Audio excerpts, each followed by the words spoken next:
balita na ikay mawiwili. Mga nagbabagang kamao, mga buksi. So mga par, matapos nga po ang viral na panalo ng alaga ng Vatican trainer na si Robert Garcia na si Bam Rodriguez sa katapos lang na laban nito kung saan mga idol, matagumpay po nakuha ni Bam ang kanyang panalo kontra sa pangatlong boxing legend na kanyang nakalaban na si Juan Francisco Galo Estrada. At proud na proud nga po na sinabi ni Robert Garcia mga idol na sa ngayon daw unti-unti na natutupad ang kanyang pangarap kay Bam Rodriguez. Nagawin niya daw ito mga idol na maliit na version ng ating pambansang kamao Manny Pacquiao. Gaya daw kasi mga idol ni Pacman na walang pinipiling laban, ay ganito rin daw ang plano niya kasama si Bam Rodriguez na lumaban talaga sa mga halimo sa dibisyon. Hindi na daw sila kukuha ng isang tune-off fight. Priority daw nila mga idol ang mga kampiyon at ang isa pang legend sa 115 pounds. Walang iba kundi si Chocolatito. Hindi lang daw nila sa ngayon kayang gawin ng ginawa dati ni Pacquiao na sa kada panalo nito sa laban, umaakyat ka agad ito ng dibisyon. Maghihinay-hinay daw muna sila mga idol. Kumbaga mga idol, uubusin muna nila ang mga top boxer sa 115 pounds. Darating naman daw ang time na aakyat sila ng timbang. Bata pa naman daw si Bam Rodriguez mga idol, kaya marami pa silang oras na gawin ito. Wala sa ngayon mga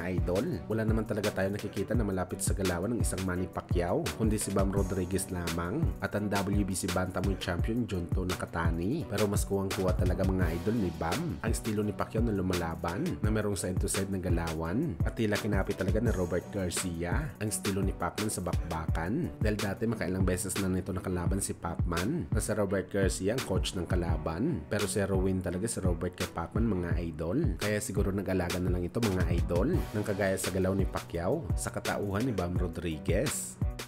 Samantala sa naging tanong naman kay Robert Garcia mga idol, sa prediction nito sakali mangyari ang sagupaan ng isa pa nitong alaga na si Virgil Ortiz Jr. kontra sa super lightweight superstar na si Ryan Garcia. Isa lang ang naging sagot na Robert Garcia dito mga idol. Mahal niya daw talaga si Ryan Garcia bilang isang fighter, pero pagdating daw sa laban kay Ortiz, walang pag-asa daw talaga manalo si Bagito at baka worse pa daw ang kanyang sasapiting kapag tinuloy nito ang laban kay Ortiz.